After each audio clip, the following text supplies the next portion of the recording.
Vale, perfecto. Pues seguimos con las rondas de entrevistas de esta nueva temporada de Game Design Study Group. Pues mola la entradilla que he preparado. Hay noticias, hay miembros de la comunidad que se han ofrecido voluntarios o medio voluntarios para empezar a montar lo que sería un canal de YouTube.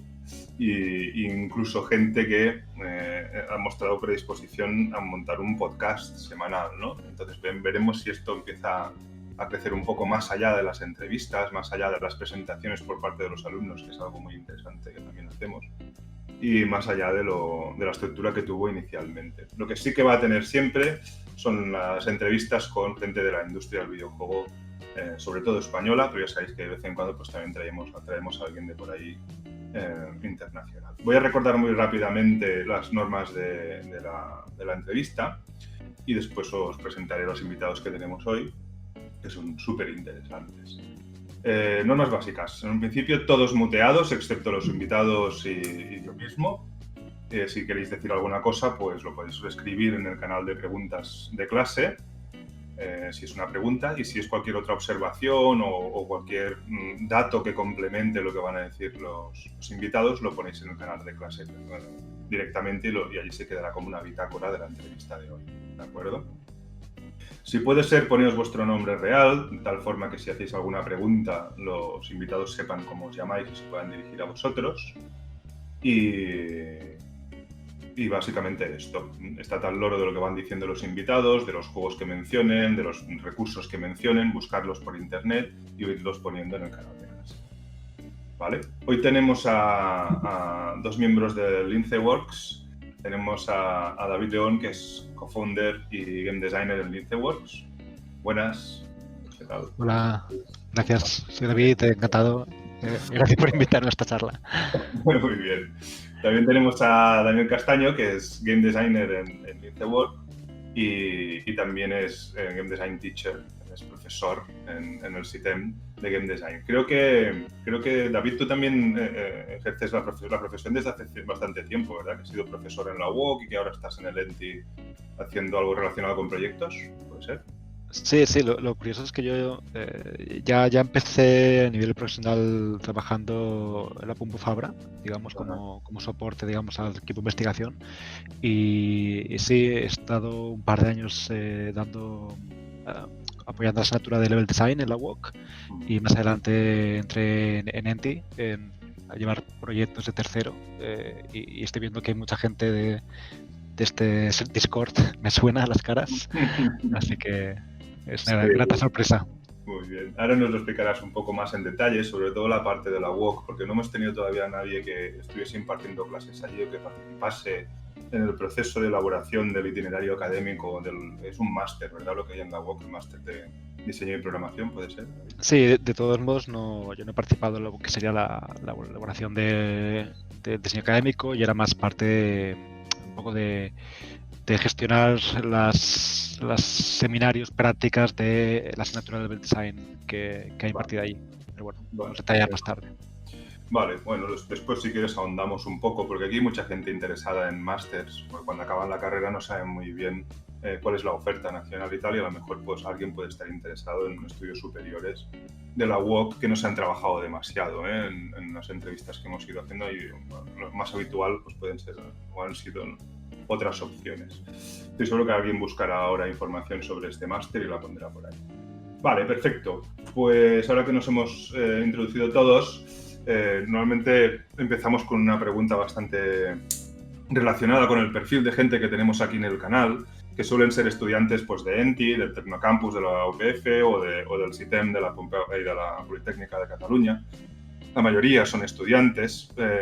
Quien más, quien menos es estudiantes, aunque no sea de una facultad. Somos todos medio estudiantes, medio autodidactas. Y nos gusta conocer un poco también la formación que tienen nuestros invitados.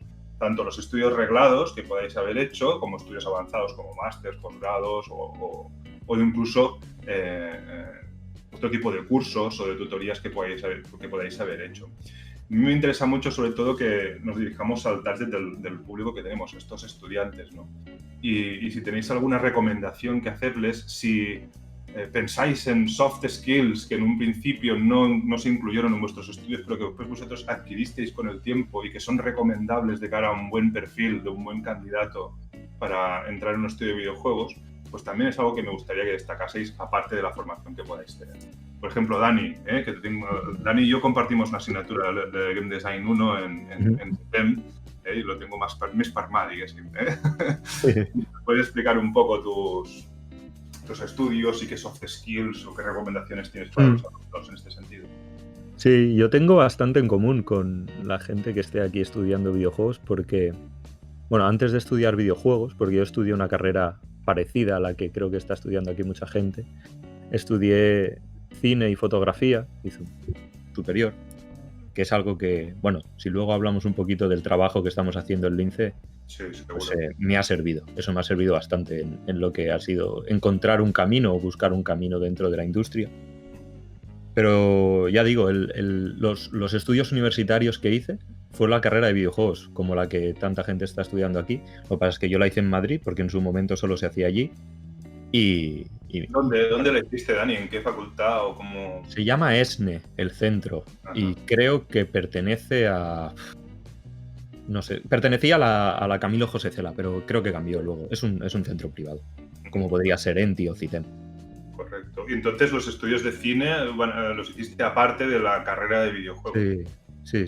¿Y dónde los hiciste los estudios de cine? ¿Cómo se llamaba? Lo hice en ITES, que es un centro privado de Barcelona. Ajá. Porque me quedé a 3 plazas de entrar en la pública, así que tocó pringar ahí. Vale. ¿Pero lo recomendarías o tienes alguna...? Aquí somos muy directos, ¿eh? Hay que hacer las cosas bien. Es que depende, claro, depende qué es lo que te interese a ti. Yo entré pensando que me interesaría más la fotografía o iba más encaminado ahí y al final descubrí que lo que me interesaba más de ese mundo era la parte del guión y la dirección técnica de elegir planos, bueno, lo que es un guión técnico, ¿no? Lo que se plasmaría en un storyboard y finalmente en una grabación y en un montaje. Entonces, esa parte es lo que creo que me he llevado más a mí en mi vida laboral y que me ha servido más luego ahora en Lince, por ejemplo. Mola. Pero yo lo recomiendo, vamos, creo que se aprende. Sí, guay. Y bueno, aquí en Barcelona en España en general, pero en Barcelona tenemos la suerte de tener muchos sitios donde se puede estudiar guión audiovisual, o escritura de guión o narrativa, yo que sé, aparte de la famosa SCAC, ¿no? La famosa SCAC, claro. Y tal. Tenemos, yo que sé, en FX Animation, recuerdo que hay un máster superior especializado en guión para cine, televisión y no sé qué más. En la Ramon Llull también hay un máster en ficció i cinema. Ficció, cinema i televisió, y en la Universitat de Barcelona hay un máster en escritura de guión audiovisual. Cualquiera de vosotros que esté interesado en narrativa, en escritura de guión, estas son siempre buenas opciones. Y en la UOC está el máster de cinema fantàstic y ficció contemporánea, que es un muy buen máster, cuyo uno de los coordinadores, creo que es el coordinador, es el gran Jordi Sánchez Navarro, el codirector del Festival de Sitges y, como muchos sabéis, también codirector de mi tesis doctoral. Muy bien, hay muchos cursos, si queréis, ya os iré dando información. En cuanto a los soft skills que has adquirido con el tiempo, y si nos puedes decir dónde las has adquirido y cuáles destacarías en los alumnos. Serían cosas no regladas, ¿no? Características que creo que me ayudan. Sí, yo qué sé. Hay veces que, bueno, este perfil transversal, ¿no? Que sabes mucho de una cosa, pero también controlas parte de otras que te ayudan a complementar tu perfil, ¿no? Bueno, yo creo que algo de lo que más me ha ayudado siempre es que me gusta, o sea, que soy una persona muy curiosa. A veces me puedo hacer perder el tiempo, pero creo que es parte de lo que completa lo que soy. No me puedo pasar horas pasando un artículo a otro en la Wikipedia, informándome sobre cosas, y creo que este tipo de nube de conocimientos es importante. Antes hablaban aquí un par de personas, estoy jugando a un Unreal Engine y estoy jugando a Visual Studio. Bueno, pues yo también en mi tiempo libre juego a esas cosas de vez en cuando. Y querer aprender y hacer cosas nuevas creo que es parte de lo que directamente alguien que se dedique al mundo creativo, no tiene por qué ser videojuegos, pues tiene que ser parte de su skill set.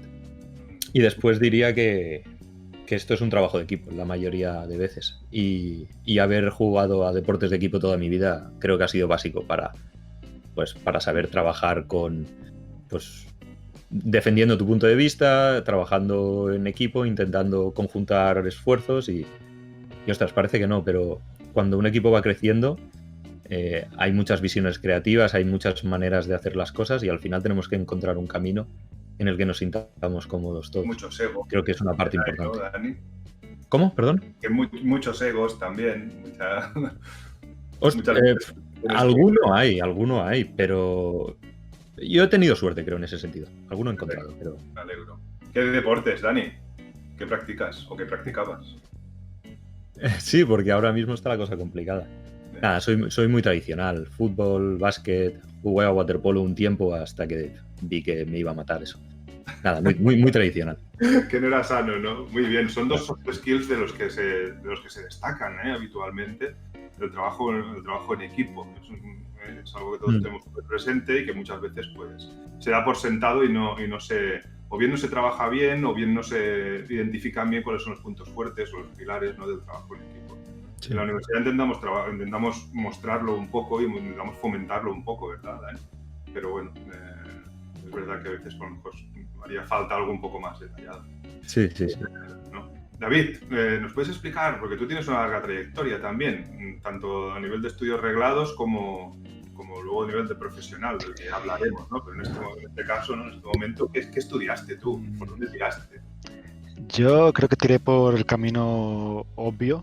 Creo que fue al final, no es ninguna sorpresa. Yo estudié igual, Instituto Bachillerato Tecnológico, dije yo quiero hacer juegos o quiero dedicarme a la informática. Mis padres me intentaban tirar hacia telecos porque decían que el futuro era móvil y yo fui tozudo y no, yo quiero hacer cosas con ordenadores. Y metí informática sin tener ni idea de lo que significaba programar. O sea, yo nunca aprendí a programar ni tuve ningún cole con un profe guay que pusiese, no sé, las tortuguitas, digamos, a por estilo, ¿no? En un lenguaje de programación a por estilo. Y nada, me metí en la FIP, la Facultad de Informática de Barcelona, en la UPC, allí en el Campus Nord. Y después de suspender 3 veces programación, me cambié a la Universitat Pompeu Fabra. O sea que yo en verdad me pasé 2 años en primero de la FIP y o sea, siempre cuento, ¿no? Joder, yo he suspendido 3 veces programación y me dedico a ser programador.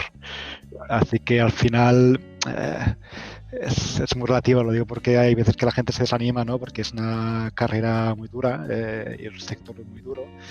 Y a veces hay factores como a nivel personal o simplemente como el profesor que te ha tocado o la manera de cómo sea la asignatura o cualquier factor externo que puede provocar que no sea, que te desanime, ¿no? Pero tú destacarías, por ejemplo, un soft skill del tesón, ¿no? Por ejemplo, digamos. Soft skill, una mezcla entre tozudez y... No quería decir tozudez. Y no tirar la toalla, ¿no? Y si algo de verdad te motiva y te gusta, buscarle la vuelta para poder dedicarte a ello a la larga. Claro, recuerdo el primer año de la UPC y era todo muy electrónica, física, álgebra, computadores, ¿no? Que es como código máquina, ¿no? Lenguaje... Claro, al final es un choque para cualquier estudiante de programación que te desanima muchísimo. Sobre todo si te quieres dedicar a algo mucho más interactivo y visual como videojuegos o algo parecido. Entonces, por eso veo mejor que si tienes muy claro que dediques a esto, ahora hay grados de videojuegos que intentan centrarte más en skills más útiles, ¿no? Y realmente te lubrican un poco la entrada a este mundo, de alguna manera. Pero sí, claro, yo tuve 2 años que estaba chocándome contra ese muro. Pasé a la Pompeu Fabra y allí, claro, no sé cómo ha cambiado la UPC, pero la Pompeu Fabra lo que vi de diferente era que las clases eran más reducidas a nivel de gente y que luego en todas las asignaturas todo estaba basado en prácticas y seminarios en grupo. Porque cuando yo estaba en la UPC era todo muy clases magistrales de 50 personas, digamos, en pupitres, ¿no? Estas clases como inclinadas, un profesor en una pizarra inmensa dando la clase y después te acabas las 2 horas y te vas para casa o te vas a la siguiente clase, ¿no? Pero no había interacción con esto voy a decir de usuarios, qué mal estoy, con esto de compañeros o con profesores, ¿no? Y creo que por un lado, el tener que trabajar en equipo con gente y ver el caso de uso aplicable de cada asignatura hace que esto te motive muchísimo más a no abandonar la asignatura, ¿no? Y estar al día y no dejártelo todo hasta la última semana y solo estudiar para exámenes y fuera, ¿sabes? La evaluación continua creo que fue una buena idea en ese sentido, aunque se puede criticar otras cosas, ¿no? Yo te voy a interrumpir un segundo solo, porque creo que estoy en una posición privilegiada dando clases en las 3 universidades. Y sí que veo que hay una tradición heredada que de alguna forma se va sincretizando, ¿no? La práctica va haciendo o las necesidades van haciendo que en todas las universidades se vaya hacia una dirección. Pero sí que es cierto, reconozco esto que dices, ¿no? Que en la Pompeu Fabra pues se trabaja más, o se trabajaba y se ha heredado esa forma de trabajar más por seminarios o por grupos o por proyectos, y que el CITEM, que es parte de la UPC, sí que tiene una tradición un poco más canónica, un poco de lo que dices, ¿no? De la clase magistral. Aún y así se va implementando ya todo, porque ya se trabaja por proyecto igualmente y se hacen muchas cosas, tienen nexos en común, ¿no? Y en la UV también hay una tradición especial y única. Son matices solo, es difícil. Sí, claro. Claro, yo imagino que depende de cada asignatura, cada de estudios, cada generación, digamos, porque yo te hablo casi de hace casi 10 años, ¿no? Y claro, creo que todo ha evolucionado. Pero bueno, en ese momento lo que me di cuenta era que, al menos yo, y mucha gente de la que vino conmigo y migró de la UPC a la FUPEF ahora, trabajamos mejor cuando había asignaturas que te acompañaban de una manera más práctica y haciendo piña con otra gente, etcétera, ¿no? Y bueno, cuando pasas esa fase de primer y segundo año más teóricos y sobre todo en tercer y cuarto, que puedes empezar a elegir un poco qué asignaturas o qué... Bueno, hablo de antes, porque yo fui la última generación que hizo ingeniería, diplomatura, creo que era, o licenciatura, antes de grados, ¿no? Y antes era 4 años y los 2 últimos años sí que tenías como optativas, ¿verdad? Sí. Y claro, en esas optativas es cuando, vale, ahora por fin puedo coger una asignatura que hable de gráficos, otra asignatura que hable de diseño, otra asignatura que hable de interfaces, etcétera. Entonces vas construyéndote ese itinerario más adaptado a tus...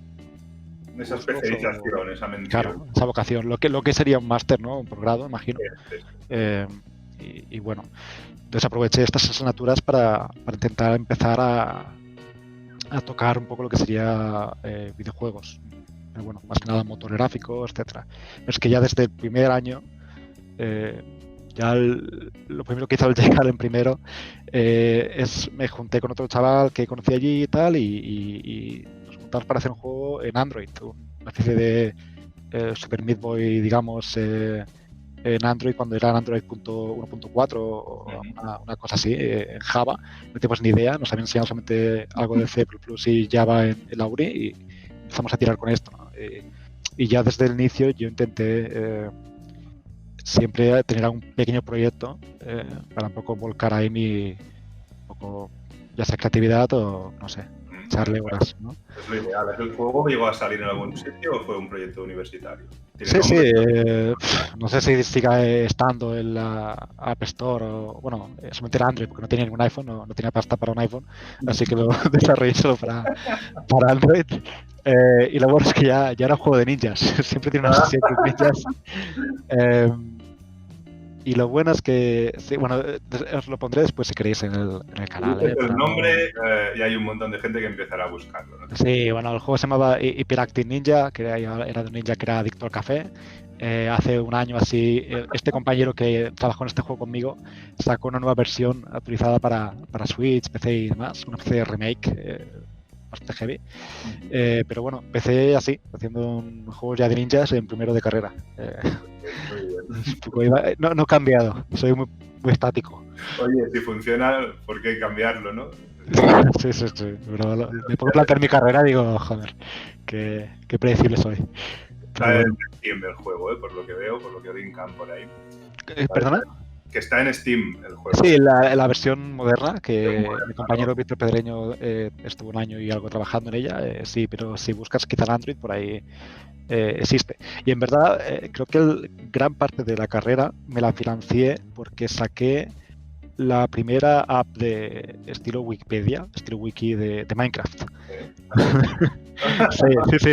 Esto es un secreto que poca gente sabe. Pero yo lo que hacía era, cuando salió Minecraft, que estaba como en alfa o beta, estaba solamente en la página web del Notch y más.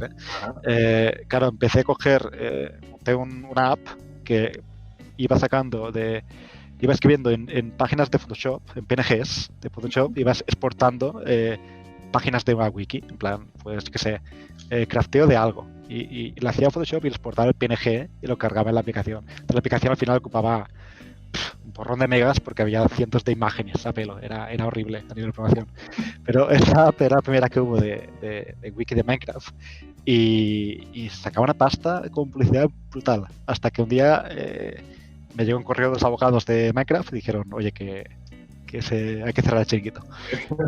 Que te estás flipando un poco, ¿no? Y esa es mi historia. Bueno, más que nada porque utilizaba el nombre Minecraft, el nombre de la aplicación, y esto era un tema de copyright y tal.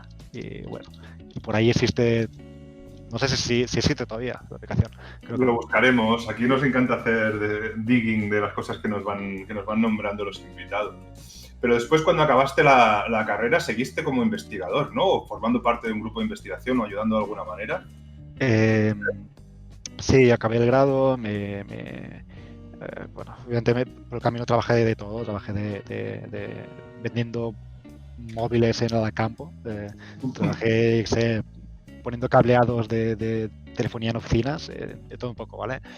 Y al acabar el grado me apunté al máster de videojuegos de la Pompeu Fabra, del IDQPF, creo que se llama la institución, que dirige Daniel Sánchez Crespo, de Novarama, y a la vez que entré en el máster, bueno, ya llevo un año trabajando en el departamento de gráficos avanzados de la universidad, que lo que hacíamos principalmente, al menos mi parte, era sobre todo en proyectos ya sea encargos de investigación o encargos de terceros, que tenían que ver con aplicaciones 3D, sobre todo serious games, hechos principalmente en Unity. Entonces, desde, yo que sé, un visualizador para una tienda de ropa, ¿no? Donde puedes con blend shapes tal adaptar, que sé, tu modelo y tal, o un sistema de selección 3D de tu asiento en un campo de fútbol, cuando esto no existía, y cosas así, visualizarlo desde Unity, cómo verías el campo desde esa posición. Cosas así. Entonces, cuando Unity era Unity 4. algo, lo que era, es cuando empecé a tocarlo. Y mola la investigación porque te permite hacer no tener que estar siempre pendiente del revenue, ¿no? No tener que estar siempre pendiente de si entrará bien, entrará mal, sino poder ampliar un poco la visión que... bueno, en este caso la Pompeu era un departamento que mezclaba, por un lado, proyectos digamos, investigación europeos, por ejemplo, backends o tools para, yo que sé, visualización para cine, o cosas así, que sí que tenían financiamiento europeo, pero había proyectos que eran más bien como colaboraciones con empresas o startups de Barcelona o de España, que ellos pedían, por ejemplo, oye, nos interesaría ver cómo solventaríamos la parte 3D de este problema, ¿no? Entonces nosotros proponíamos esa solución. Más que nada. Sí, obviamente tiene que tener alguna repercusión después. Sí, pero me refiero a que no estás tan... Bueno, no sé si me explica, igual no me he explicado suficientemente bien. Pero desde el departamento de investigación siempre tienes un poco más de margen creativo para intentar buscar soluciones un poco más originales o ¿no? Claro, había poca presión, digamos. Se fomentaba mucho el experimentar con tecnologías para... Claro, no era una empresa, vas a investigar qué es lo cutting edge, ¿no? Lo último que ha salido para intentar innovar y inventarnos cosas, ¿no? Que no existían. Era muy interesante porque me permitió, pues, explorar Unity, que en ese momento no era tan popular, ¿no? Y bueno, aplicarlo y mezclarlo con otros temas, con 3D en la web o con cosas con usar Kinect o realidad aumentada. Te hablo del año 2012 o así, ¿sabes?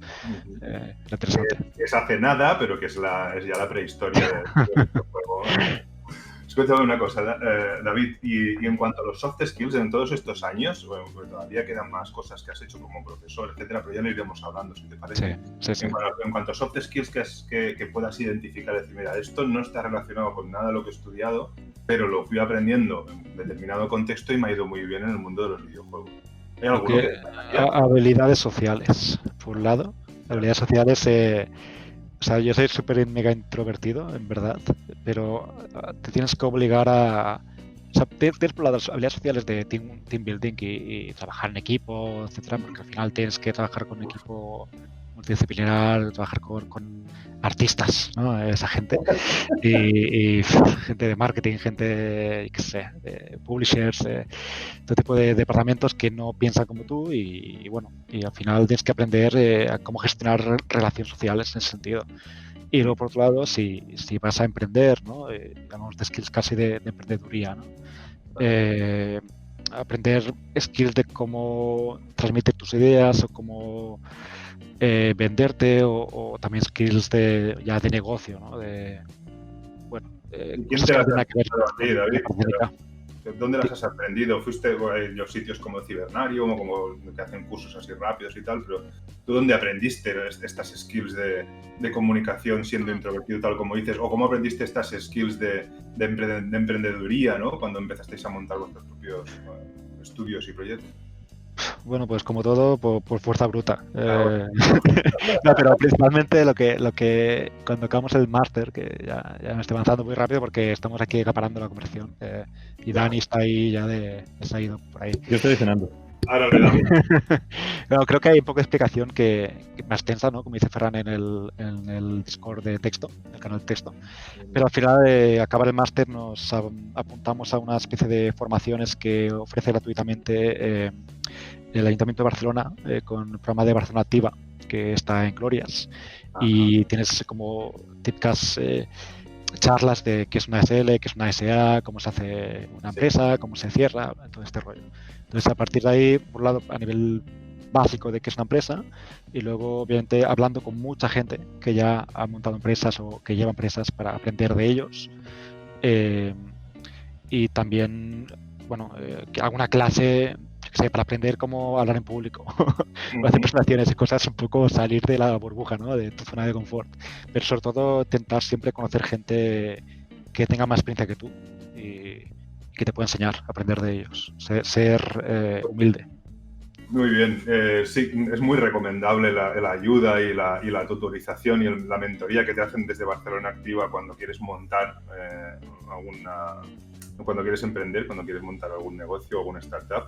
También pienso que es muy recomendable algo que has mentado, que es el hablar con otras empresas para eso, o con otros estudios que se han creado. Para eso hay algunos foros aquí en Barcelona privilegiados, como el Game Lab, como la Nice On, o este tipo de sitios donde puedes encontrarte a la gente que ha innovado un poco antes que tú o que han hecho las cosas antes que tú. Y creedme, chicos, que es increíble lo abierta que es la gente y lo rápido que te explican todos los problemas que han tenido y cómo los han solucionado. O sea, que no tengáis miedo en escribirle a cualquiera, como por ejemplo hoy tenemos aquí a David, ¿no? A cualquiera de ellos, porque estarán encantados de la vida de explicaros pequeños, yo qué sé, cues, ¿no? Pequeños consejos, ¿no? para emprender y para montar vuestra propia empresa. Vamos a avanzar un poco, si queréis, si os parece bien. Me gustaría que hablásemos un poco sobre cuál fue el primer empleo que tuvisteis.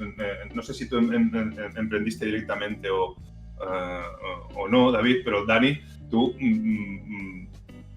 tuviste que hacer alguna entrevista, alguna prueba de acceso, ya no solo en Lince, sino en otros trabajos que sabemos que has tenido como game designer y como game designer narrativo. Aquí hay mucha gente preocupada por ese punto, ¿no? Hay dos puntos que preocupan mucho a los alumnos. Uno es la entrevista, ¿no? El momento de la entrevista, y otro es el día a día, si sabré hacer lo que hace la gente en el puesto de game designer, level designer, etcétera, etcétera. Empecemos por la primera parte, si os parece bien. Vuestro primer trabajo ya, uno, supongo que emprendiendo directamente, creo, David, y otro, Dani, haciendo esta entrevista. ¿Tú hiciste prueba de acceso en Lince o en otros estudios, Dani? Bueno, yo empecé emprendiendo también. Lo que pasa es que David os puede contar la cara bonita de emprender y acabar con una empresa. Y yo os puedo contar la cara de emprender y acabar sin una empresa Pues eso es y sin muy equipo. importante. Eso es muy importante. ¿Sabes? Tú sabes, en Estados Unidos, para que te dejen dinero, bueno, en el mundo anglosajón en general, te piden una lista de las empresas que has montado y que no han funcionado. Y si no has hundido 3 empresas por lo menos, la gente no se fía de ti. Por lo tanto, yo creo que es incluso más importante haber hundido empresas que no haber sacado a flote tu primera empresa. Pues llevo una y si David no me para, quizá 2 en breves. No. Te preguntaremos por eso. Yo cuando salí de la carrera salí con la ilusión de emprender porque me apetecía básicamente. Creía que sabía lo suficiente, creía que lo suficiente para probar, no para dar el gran pelotazo. Tampoco me las daba de tanto, pero tenía junto a mí 2 personas que creía que eran grandes profesionales y lo han demostrado después con el tiempo. Uno era un compañero artista que trabajó en Playground haciendo Forza Horizon, tuvo ofertas de Rockstar que rechazó porque no quería especializarse bueno, sabemos que trabajar en grandes compañías a veces requiere un nivel de especialización pues que puede ser que no quieras. Y un programador que ahora mismo está trabajando en Remedy. O sea, que con esos aliados y una idea que más o menos dentro del círculo de estudiantes en la universidad pues gustaba, un TFG pues que había gustado, nos presentamos a los PlayStation Awards y nos seleccionaron, fuimos a la Madrid Games Week creo del año 2015. Ahí conocí a gente con la que he trabajado luego, o sea que es real, que la industria es muy pequeña, que la gente es muy abierta y que te vas a volver a cruzar con las personas y es importante el trato, no sé, el querer ayudar siempre.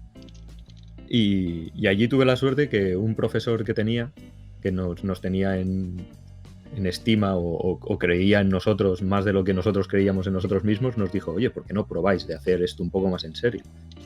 Y nos presentó a Pera Turrens, que en su momento llevaba Game BCN, la incubadora de videojuegos. Y ahí probamos, pero llegado el momento no. El juego se llamaba Polarity, era un juego de naves, era más o menos sencillo. Creo que una de mis obsesiones nace de ese fracaso, que es intentar motivar siempre al equipo, intentar que el equipo esté implicado, porque creo que o el juego no era lo suficientemente bueno o yo no supe o trabajar lo mejor en equipo que supe y motivarles para que quisieran seguir haciendo eso y emprender de verdad, porque la incubadora Game BCN te da como 2 fases, una fase de incubación y una fase en la que a unos proyectos seleccionados se les da un dinero para montar la empresa. Bueno, David nos lo va a contar mucho mejor porque él sí lo consiguió. Y bueno, de hecho ahí es donde conocí a Lince Wars por primera vez, aunque para ese entonces creo que eran la gente de la habitación de al lado que gritaba jugando al Rocket League todo el día. Yo los quería matar. ¡Mentira! ¡No es mentira! No es mentira. Te War for Ascension también era. Ahora mismo tenemos un gran aliado en Game BCN, que es Oscar Sanahuya, que es el director. Sí. Y creo que estaría bien un día traerlo Dani Iglesias. Creo que estaría bien contactar con él y traerlo un día para hacerle una entrevista y nos explique perfectamente a todos los alumnos cómo funciona la incubadora, las fases que tiene, que ahora nos comentaba Dani. Y creo que ahora mismo es un must sobre si quieres emprender en un videojuego en Barcelona, es un must pasar por ahí. Porque no solo es la propia incubadora, sino que es lo que decía Dani, que luego te abre las puertas a la inversión, a los publishers, a las subvenciones del ICEC, a cualquier cosa que esté relacionada con montar el videojuego y luego venderlo. Y a empezar a hacer networkings y... Exacto, quería decirlo, sí.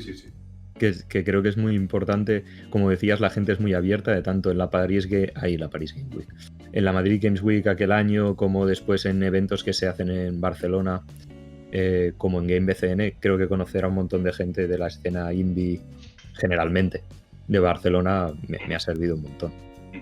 Absolutamente de acuerdo. ¿Sabes que, en modo de anécdota, el PlayStation, el premio PlayStation, yo gané el premio PlayStation en el año 2003? Ostras. ¿Sabías que existía ese premio en ese año? Creo que fue la primera edición. No se llamaba ni PlayStation Awards, se llamaba PlayStation Art Futura, que está dentro de un festival llamado Art Futura, que es bastante bueno. Sí, lo ganamos en ese año, imagínate, hace tiempo. Nada, o sea, pero ahora, Joan, tienes que decir el juego. Dime. Tienes que decir el juego, no vale. El juego se llamaba Inopia. En aquella época ese premio estaba orientado, pero esto no es una entrevista a mí, tío. Es una entrevista a vosotros. En esa época, muy brevemente, el premio no estaba enfocado a un juego acabado o a terminarlo, sino a poder presentar un nivel de un videojuego para después poder intentar buscar publishers y tal. Y nos lo pasamos muy bien con Ricard. ¿Conoces a Ricard Pillosu? No. El profesor de programación del CITEM también, que ahora está de CTO en Smilegate Barcelona y que estuvo en Crytek durante mucho tiempo. Lo hicimos juntos ese videojuego, pero ya está. No quiero hablar de mí, por favor. Muy bien, pero continúa un poco más. Explícanos un poco cómo ha tenido la entrevista. La entrevista. Ahí en GameBCN, bueno, una de las cosas importantes que creo que es obvio, es el esfuerzo. Tuve la suerte, igual que al final de la carrera hubo un profesor que quiso dar un poco la cara, ¿no? Para recomendarnos.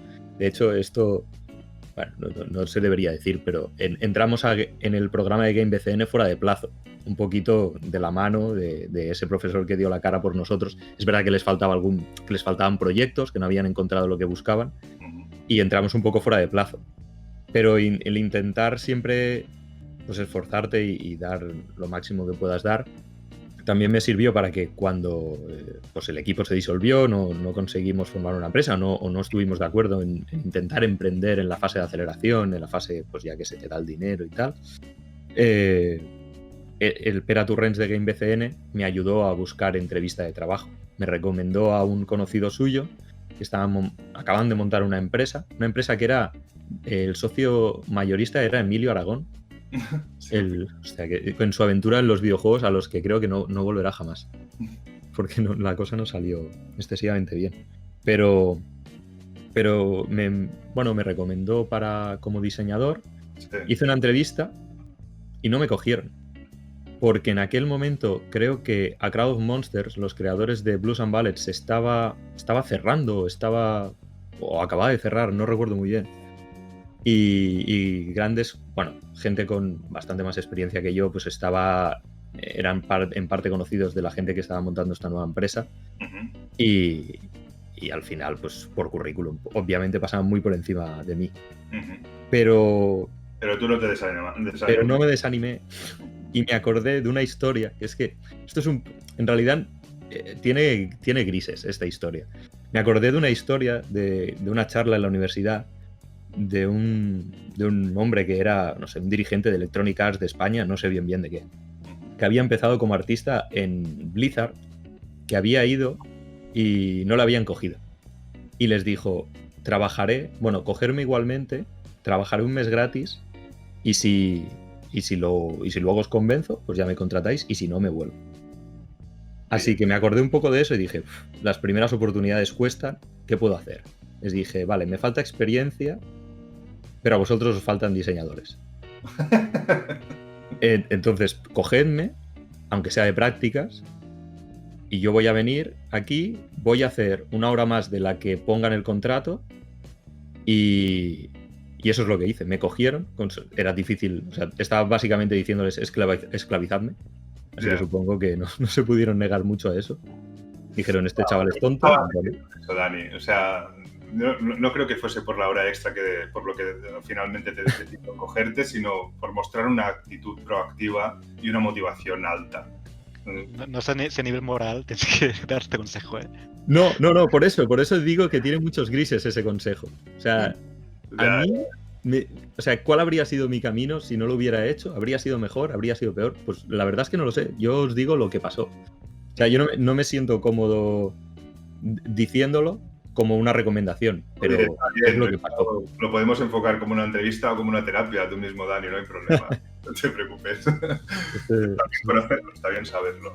Yo creo que si nos quedamos con algo es quedarse con eso, que mostrar cierta motivación, cierta proactividad, cierta interés en el trabajo, pues ayuda mucho en una entrevista, ¿no? ¿Te hicieron prueba de acceso por eso? Sí. Yo creo que es la entrevista más difícil que me han hecho nunca. Vaya. 7 personas entrevistándome, todos los líderes de departamento y haciéndome... Obviamente hubo una prueba en la que tenía que diseñar un minijuego para el juego, siguiendo una temática, firmando el NDA de turno, tenía un tiempo limitado, luego en la entrevista resolviendo preguntas de diseño en directo de ¿cómo harías esto? Me acuerdo que hubo... No me acuerdo exactamente la pregunta, pero hubo una especialmente difícil en la que se me preguntó algo como 3 maneras de conseguir X cosa. Y me quedé en blanco, intenté contestar lo que pude y la respuesta fue, vale, esa era una, ahora las otras 2. Ostras, fue una entrevista durísima. Pero bueno, esa fue mi primera experiencia, realmente.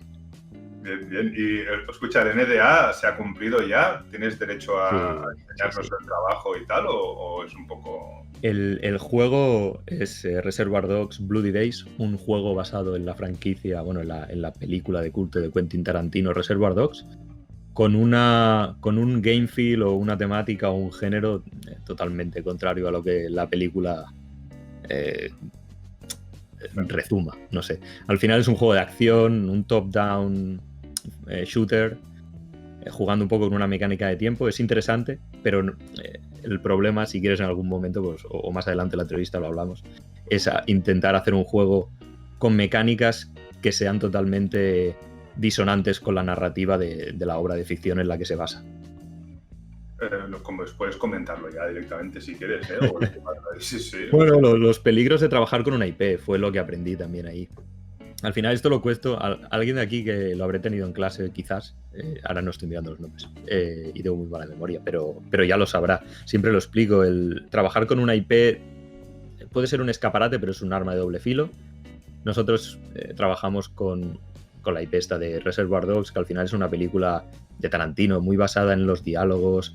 Yo me acuerdo que lo primero que les pregunté cuando lo supe fue, ostras, qué guay, he visto la película, me gusta. Es una aventura tipo Telltale. En su momento pues eran bastante famosos los juegos de Walking Dead de Telltale Games. Y me dijeron, no, es un juego de disparos. Y esto me descuadró bastante. Así que, ostras, hacer un juego basado en una obra de ficción y que no respire, que no transpire lo que esa obra de ficción se supone que es, pues te va a costar, porque en YouTube en el tráiler teníamos muchos detractores. Esto no es Reservoir Dogs, no tenéis ni idea. Luego problemas con licenciar la música, licenciar la cara de los actores, que es algo que va por separado, o añadir guión era algo que no se nos permitía, por ejemplo. Además, todos sabemos que Tarantino es una persona peligrosa y no quieres contrariarle. No quieres. De todas formas, imagino, no lo sé, me lo dirás tú, que hubo algún tipo de estudio de Target y que a lo mejor se llegó a una conclusión de que el target pues le gustaban las películas de acción y que era mejor hacer un juego de acción que no un juego narrativo, imagino. Pero yo qué sé, es lo que dices, es muy a ver, los creadores, claro, te digo que era Emilio Aragón, entonces había otra persona que era publicista, entonces todo venía de un mundo ajeno a los videojuegos en las cabezas pensantes o los dirigentes de la empresa. Entonces yo creo que quisieron aprovechar ciertos contactos que tenían con la productora y conseguir unos derechos que podían tener sentido para una obra, pero a la vez se cogió una idea que creo que en su momento venía de alguien de los de A Crowd of Monsters o algún prototipo que se quedó por ahí, no recuerdo muy bien el qué, y claro, se intentó hacer un mix con una idea que realmente era prometedora y una franquicia que es conocida, pero que a lo mejor no pegaban, eran un poco agua y aceite. No cuajo. Bueno, no pasa nada. Leo por ahí que estaba Liam Patton también metido por en medio. Sí, Liam Patton era nuestro productor. Productor, era más bien el de Business Development, Producer, un poco más. Creo que Liam también tiene una buena entrevista un día de estos, porque este señor tiene una larguísima carrera en todo el mundo. Dani Iglesias, a lo mejor lo podemos apuntar, pero yo creo que estaría bien traerlo un día y que nos explique 4 cosas. He hablado con él muchas veces y es anécdota man, te puede explicar 1000 cosas de todos los estudios. Sí, muy bien, perfecto. Y pues muy bien. Y David León, ¿Tú empezaste a emprender directamente o pasaste primero por algún estudio o tuviste que hacer alguna entrevista, alguna prueba de acceso o ya fue directamente empezar a intentar montar vuestro propio estudio? Bueno, a nivel de videojuegos, no. Sí que lo intenté. Cuando acabé el máster, lo primero que hice fue enviar currículums a, bueno, diferentes estudios de tanto España como Europa y demás. Y el único que bueno, creo que, yo qué sé, San Cuatro, bueno, espera un momento, pensando. Creo que me recuerdo haber enviado currículums a Ubisoft San Cugat, que es el Ubisoft que había aquí en Barcelona, quitando el estudio mobile, y jamás me contestaron. Entonces se me quedó la espinilla ahí de, hostia, joder, ya os vale, no sé, vosotros lo perdéis. Y claro, lo único que recibí de oferta, me parece que fue una oferta para trabajar en Ubisoft, pero en Croacia o República Checa o un sitio así, para un Settlers, un juego de estos de estrategia Settlers, pero creo que era para Facebook. Claro, entonces salir del máster para entrar a un estudio, hacer juegos de móvil, digamos, o mejor, peor, de Facebook. Desde mi punto de vista, lo siento a los que trabajéis en móvil, pero hay juegos buenos de móvil, obviamente, pero juegos como, yo qué sé, una saga como Settlers, que me digas, vas a hacer el Settlers de Facebook, sabiendo lo que había en Facebook, pues no me motivaba nada, ¿no? Y entonces, entonces cuando decidimos, mira, no tengo hipoteca, no tengo críos, me la puedo jugar en intentar montar algo, estoy a tiempo, y bueno, el resto ya es un poco historia, ¿no? Yo sé que es profundido, pero Sí, a nivel de currículums no... lo he visto desde el otro punto de vista, ¿no? He hecho entrevistas, digamos, a Dani. Lo superamos, esto ya lo ha explicado bien Dani, hemos tenido muchos invitados que nos han explicado, vamos, auténticos periplos intentando buscar trabajo y en entrevistas y en pruebas de diseño y de level design. Sí que nos interesa, yo creo que sí que podrías profundizar un poco en cómo fue el proceso de montar vuestra propia iniciativa, porque no nos engañemos, Linceworks es un caso de éxito, y es un caso, muchos alumnos hoy me comentaban, hoy traeréis al fundador de Linceworks, y digo, ¿creen que sí, que era el cofundador? Y pues vendré porque me interesa mucho. Todo el mundo en la universidad en el último año tiene un proyecto y todo el mundo, el 90% de la gente y todo el mundo tienen la idea de intentar llevarse ese proyecto a algún lado, ¿no? Entonces tampoco quiero que nos estemos ahí el resto de la entrevista hablando de esto porque tenemos muchos más temas interesantes, pero sí estaría bien que nos comentaras un poco cómo fue esta historia de Linceworks y si tienes algún consejillo ahí, truquillo secreto para dar, pues todo el mundo te lo agradecerá también. Sí, al final puedo hacer un sumario, si quieres un poco más entrar a fondo. Creo que la charla que hay del Game Lab de este año, que está en YouTube, disponible, entro más en detalle. Pero es verdad que siempre que voy a un sitio, un centro, hablo con estudiantes, es la pregunta típica es cómo montas tu empresa, cuánto dinero te hace falta, etcétera, porque al final es una profesión, un mundo muy vocacional y al final mucha gente se mete en este mundo porque quiere hacer algo suyo, quiere volcar su creatividad en ello. Entonces, mucha gente quiere montar su propio estudio, ¿verdad? Y es normal que surjan estas preguntas, así que es buena idea quizá reincidir, ¿no? en a ver qué puedo aportar. Entonces, claro, éramos 3 estudiantes de ingeniería informática de la Pompeu Fabra, que los 3 hicimos un máster en videojuegos. Allí en el máster de la Pompeu Fabra nos juntamos con otros 3 artistas para hacer durante un año un videojuego con motor propio, C++ y DirectX, y este proyecto pues va a ser 20 minutos, media hora de juego de lo que podría ser un producto vertical slice, ¿no? De un producto comercial. Y entonces, bueno, creo que es lo que más valoro de un grado, un máster o cualquier estudio a nivel académico, es la posibilidad de hacer un proyecto con gente de otras disciplinas, ¿no? O un proyecto en común, porque creo que es si estudiases por tu cuenta o no sé, desde casa, esto es algo que no puedes conseguir, es muy difícil coordinarte, ¿no? Y tener una meta, un objetivo de, mira, en un año tiene que haber algo jugable de lo que esté orgulloso, y te prepara muy bien para el mundo laboral, digamos, para la vida real, con sus milestones y sus discusiones sociales, ¿no? Entonces, claro, ¿qué hicimos? No tenemos ni idea de cómo funcionaba. O sea, teníamos una idea del proyecto al acabar el máster, teníamos un juego que creíamos al acabar el máster, teníamos un juego que Era un juego divertido, era un juego que habíamos movido por redes sociales, por Reddit, por Twitter y por diferentes foros, por TikToks, y había tenido mucho revuelo, digamos, mucha repercusión. Y eso nos dio un poco la gasolina, ¿no? El ímpetu para decir, venga, va, esto mola.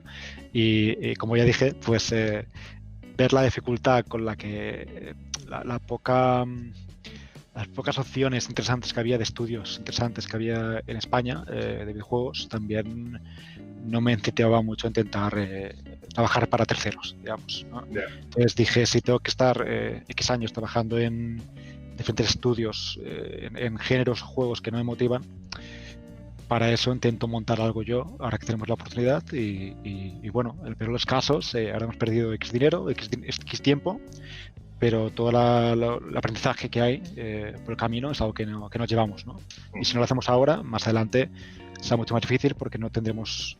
Es ahora cuando contamos con el proyecto y ahora contamos con los compañeros, los compañeros de viaje, digamos. David, déjame hacerte una pregunta, si no te importa que te interrumpa un segundo. Claro. Hay algo que me viene a la cabeza recurrentemente cuando hablo con gente como vosotros, que habéis emprendido y que teníais esta idea, decías, lo presentamos y tuvo cierta repercusión, ¿no? Tuvo cierta proyección el videojuego. Esto lo veo mucho en alumnos de último año o incluso que han acabado la carrera y están intentando hacer un videojuego como vosotros, ¿no? Que la fe que tienes en el niño, ¿no? en el videojuego es muy grande y a veces está sobredimensionada. A veces piensas que es mucho mejor de lo que es en realidad, ¿no? Pero tiene que haber alguna cosa, algún indicador que te pueda... ¿Tú qué crees que es el punto, ¿no? O el indicador que te pueda ayudar a diferenciar un producto que sí que va a tener éxito de otro que a lo mejor está en la frontera o en el borde? Porque muchos de estos alumnos necesitarían algún pequeño trick, ¿no? Decir, oye, si esto falla por aquí o por aquí, vigilan, porque igual no funciona. En cambio, si identificas este o este punto, esto tiene una posibilidad. Ya sabemos que es imposible, no es una ciencia cierta, ¿no? Pero ¿tienes algún consejo en este sentido? ¿Cuál crees que sería este punto para decir, mira, tenemos algo importante? La respuesta es complicada porque creo que todo proyecto tiene un punto de fe suicida. En el sentido de que hay muchos proyectos que tú ves que son casos de éxito y si lo hubieras visto en sus inicios dirías, no, este proyecto no tiene sentido, ¿no? Pero claro, al final con la sabiduría de después de hecho, ¿no? Dices, mira, sí que tiene sentido, ¿no? Un Among Us o un Fall Guys o bueno, proyectos que sí, que dices, hostia, esta es una idea fantástica, pero muchos otros depende de otros factores. Y el nuestro, creo que Origami también era un proyecto suicida, porque era un proyecto que era un juego en 3D, súper ambicioso, story driven, cuando no teníamos el equipo de arte, porque ningún artista del máster se viene con nosotros, no teníamos a ningún master developer con fama en el equipo y nada por estilo. Y yo recuerdo hablar con Crespo, director de máster, para decir, oye, que queremos montar un estudio, montar una empresa con esta idea. Me dijo que no lo hiciese. Él me dijo que era una locura. O sea, que no... O sea, lo montaron... Y yo tanto en el juego que lo hizo tan famoso como es, que lo hizo... Claro, solo comento eso, que tienes que tener un punto suicida de creer tú mucho en este proyecto. Eso no va a quitártelo. Pero por otro lado, sí, yo te diría que lo que yo vi que funcionaba en el proyecto no es lo que me dijesen mis amigos o compañeros o profesores o círculos cercanos, sino en nuestro caso pusimos un post en Reddit, en R Games, del juego y con un vídeo de gameplay y flotó, digamos, al front page de Reddit, ¿no? Y todos los comentarios eran absolutamente positivos. Claro, que este proyecto vaya al front page de Reddit, solamente cabía aún decenas de otros estudiantes posteando o haciendo spam de sus proyectos por ahí. Esto fue un indicador y el hecho de que apareciese ahí y después apareciese en Rock Paper Shotgun, apareciese no sé si en GameSpot, diferentes websites, reafirmó, ¿no? Un poco la idea de que había algo interesante ahí. Pero bueno, aparte... claro, tuvimos que planificar un poco claramente cuál era la idea o el mercado, que no hubiesen competencia. Al final todo empezó, oye, vamos a intentar hacer un Tenchu. Hacemos un Tenchu mezclado con Dishonored. No hay un Tenchu desde hace un montón de años, los Steamers fueron una mierda, hay un hueco en el mercado para este tipo de proyecto. Hemos puesto los vídeos estos de proyectos estudiantes y también las descargas, y todo el mundo ha tenido una repercusión muy heavy, más allá de... O sea, que era bastante palpable comparado con el resto de posts, ¿no? Tal. Ahora os busco si queréis el post original de Reddit, está todavía ahí. Y bueno, quizá, por supuesto, hay un porcentaje de ser un poco iluso, ¿no? Y fe ciega. Pero también está la otra cara que sería un poco el síndrome del impostor, ¿no? Que es al revés, el tener algo interesante y creer que no, que la gente va a verlo, va a decir dónde vas con esto, los gráficos son una mierda, el gameplay es horrible, las animaciones son horrendas, porque al final te tiras tanto tiempo y meses trabajando en algo, viéndolo tú cada día, que pierdes la perspectiva. Pues al final es que lo único que puedes hacer, aparte de intentar evaluar mercado y intentar predecirlo, ¿no? Es sacar el juego al mundo, intentar que gente que no tiene ningún tipo de relación contigo lo pruebe y lo vea y opine de manera objetiva. Tomarle el pulso un poco a la red, ¿no? Tomar el pulso e intentar encontrar métricas objetivas de si de verdad hay algo ahí, que no estén manchadas por ti ni por tus allegados, ¿no? Ya, no estén preconcebidas. Es como decía Churchill, solo me fío de las estadísticas que he podido cocinar, ¿no? Pues no, que sean cuanto más objetivas mejor. Muy bien. No sé si quieres contarnos algo más, pero como se va acabando el tiempo, me gustaría avanzar en un par de preguntas. Voy a sintetizar una pregunta que siempre hacemos a nuestros invitados y que interesa mucho a los estudiantes, y es el otro gran qué, ¿no? La entrevista y qué es el día a día, qué es un día a día de trabajo en Lince World. Supongo que es diferente para uno de los CEOs que para un game designer, aunque yo creo que, David, que tú también ejerces funciones tanto de programador como de game designer. Pero nos gustaría saber cómo es una semana, o yo digo una semana por no decir un sprint, o desde el inicio hasta el final de una decisión de desarrollo, cómo se implementa, cómo se brainstormea, etcétera, etcétera. ¿Nos podéis explicar lo que podáis? Porque yo entiendo también que tampoco se puede desvelar todo de todos los estudios. Lo que podáis de cómo se trabaja en vuestro estudio, cómo es un loop en vuestro estudio. ¿Contesto yo, Dani, mejor? Sí, dale. Como queráis, quien quiera. Tú mismo, David, tira. ¿Yo mismo? Sí. Ostras, me pillas en mal día, porque hoy estamos de sprint planning justamente y mi respuesta es que planificar un sprint desde un punto de vista más de dirección es como si trabajar un juego es como si tuvieses una apisonadora que va detrás tuyo, detrás de todo el equipo, y tienes que ir avanzando, el proyecto tiene que avanzar de como sea, y si algún momento te paras, estás muerto. Así que, no, lo digo porque al final hay muchos stakeholders en un proyecto. Creo que hay un término que lo he escuchado hablar mucho en videojuegos, que es you have to feed the machine, ¿no? Feed the monster. Esto lo hablaba mucho, creo, no sé, es igual, ya lo buscaré. Al final es que tú tienes un equipo, es una empresa, tienes un personal al que tienes que pagar, tienes unas facturas que pagar también, un alquiler y tienes que tener a la gente ocupada, no puedes decirle a la gente, oye, que el animador, oye, que el juego aún no lo tengo diseñado y quizá dentro de un mes o dos tenga algo pensado para que tú hagas, ¿no? Mientras tanto, quédate ahí. No es lo que quieres, tampoco quieres estar despidiendo a la gente para contratarlos cuando de verdad sean necesarios, porque se pierde mucho tiempo y esfuerzo contratando a gente y formándoles para que encajen en tu equipo. Claro. ¿Cuánta gente se encuentra en Lince World? Ahora somos unos 20. 20, incluyendo quizá algún perfil de community management y un productor, etcétera.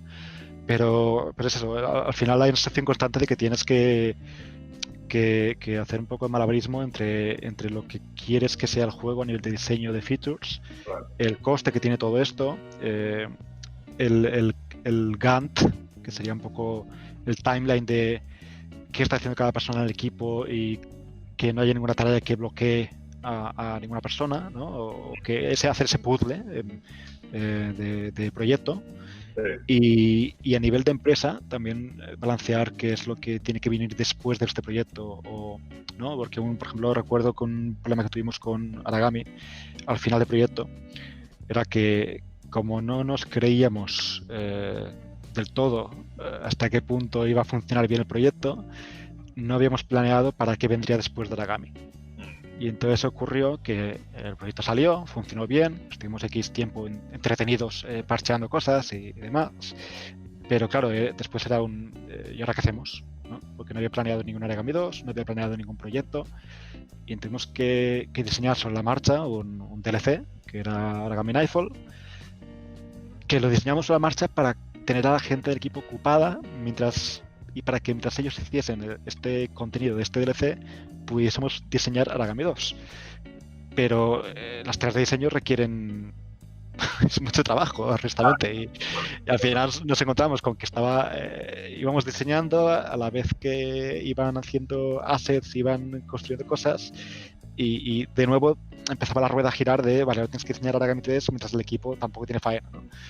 Entonces por eso digo que la asignación es muy sobre todo porque éramos y somos un equipo muy amateur, todavía lo considero, poco a poco cada vez menos, pero uno de los errores es ese, de no dedicar el tiempo suficiente a la preproducción y a la planificación a corto y largo plazo, ¿no? Escúchame una cosa, y ahora que lo has inventado, porque has sido tú, no yo, Sí. ¿no nos puedes... ¿Qué novedades trae el nuevo Aragami? El Aragami 2. A los que hayan jugado al primero, ¿cómo les dirías que, hey chicos, tenemos una segunda parte y aquella frase de segundas partes nunca fueron buenas, en este caso, pues no es cierta, ¿no? ¿Qué pueden esperar del Aragami 2? ¿Qué podemos esperar de Aragami 2? Aragami 2, o sea, al final cuando trabajamos en el Path Shadows, que era el proyecto de estudiante, o incluso en Aragami, al final había una idea, ¿no? Que era, vamos a hacer un simulador de ninjas, donde te sientas ágil, te sientas sigiloso, te sientas asesino realmente, un asesino con poderes mágicos, que utiliza las sombras para matar.